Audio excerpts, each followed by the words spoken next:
It's your girl here once again.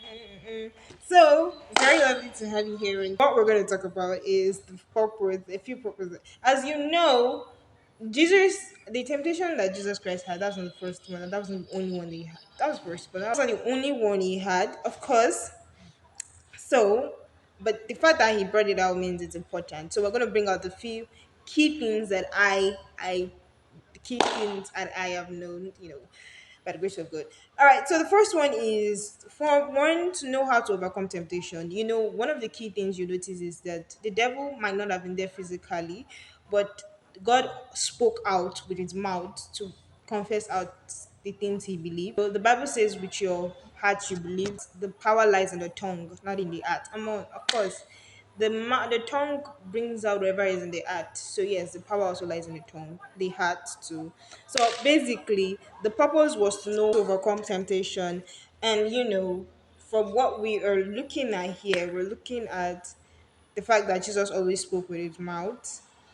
That aside from that, we also have the fact that that word you confess gives you a state of sound mind. The words we say is from the Bible, and the word is God, according to John 1 1. But also, essentially, the word gives you light. The word is the way, and the way, the truth, and life.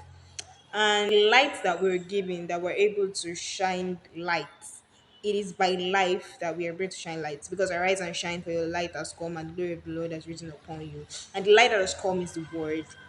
And the light that has come is the word. So basically, it is very, very important that you capture that. You know, the word is sound mind, the word is life, the word is light, which is also given to us by the Spirit. God was light, but before God could create light on the earth, the Spirit first had to, come over. So it's very important. And this light that we received is by the Spirit. It quickens our mind to remember scriptures, when it comes to temptation that we get to proclaim. And this proclaiming thing helps us with sound mind. So we're talking about two in one, sound mind and light.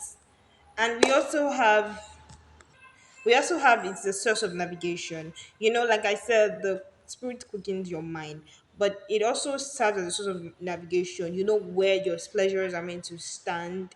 You know what you're meant to know, believe. The devil cannot shake your ground. It's by hearing and hearing the word. So basically, the word navigates your path.